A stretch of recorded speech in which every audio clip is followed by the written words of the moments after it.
42 വർഷമായി സിനിമയിൽ. ഇതൊരു ഭാരമാണെങ്കിൽ നമ്മൾ എവിടെയെങ്കിലും ഇറക്കി വെക്കൂലേ? അങ്ങനെ ഈ ഭാരം ചുമക്കുന്ന സുഖമാണ് എനിക്ക്.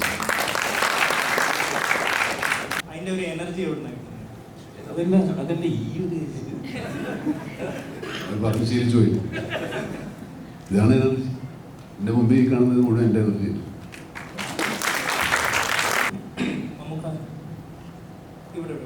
കഴിഞ്ഞിടയ്ക്ക് കൊല്ലത്ത് കലോത്സവം കാണാൻ പോയി വൈറ്റും ഇട്ടിട്ട് ഒരു ഫോട്ടോ ഭയങ്കര വൈറലായിരുന്നു.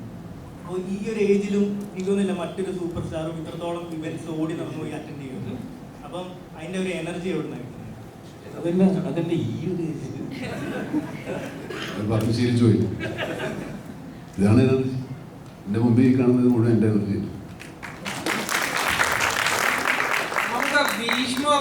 ഭീഷ്മർ ഇറങ്ങിയ ടൈമില് നമുക്ക് അടുത്ത് ചോദിച്ചു ഈ പടം തിയേറ്ററിൽ ഇളക്കി മറിക്കുമെന്ന് ചോദിച്ചപ്പോൾ നമുക്ക് പറഞ്ഞു നമുക്ക് നോക്കാം എന്ന് പറഞ്ഞു.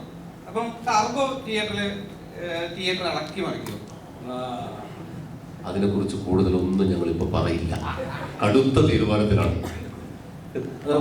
വലിയ ആക്ടേഴ്സിന്റെ റൗണ്ട് ടേബിൾ കോൺഫറൻസ് ഒക്കെ പുറത്ത് ബോളിവുഡിലൊക്കെ ഉൾപ്പെടെ നടക്കുമ്പോൾ അവർ പറയുന്നത് നിങ്ങൾ സൗത്തിലേക്ക് നോക്കുക, അവിടെ നമുക്ക് ചെയ്യുന്ന കഥാപാത്രങ്ങളെ നോക്കുക. അദ്ദേഹം ഒരേ സമയം കാതലും കൺട്രോൾ സ്ക്വാഡുമാണ് ചെയ്യുന്നത്. അത് പ്രൊഡ്യൂസ് ചെയ്യുന്ന അദ്ദേഹമാണ് എന്നുള്ളതാണ്. ഈ ചുറ്റും എല്ലാവരും ഇപ്പോൾ സംസാരിക്കുന്നുണ്ട്. ഭീഷ്മപത്തിന് ശേഷം 2000 ശേഷം സംസാരിക്കുന്ന പ്രധാന നടന്റെ തെരഞ്ഞെടുപ്പായി പറയുന്നത് മമ്മൂക്കയാണ്. ഇതൊരു പ്രതീക്ഷാഭാരമായിട്ട് ഓരോ കഥാപാത്രം സമീപിക്കാനായിട്ട് ഒരു റെസ്പോൺസിബിലിറ്റി ആയിട്ട് തോന്നാറുണ്ട്.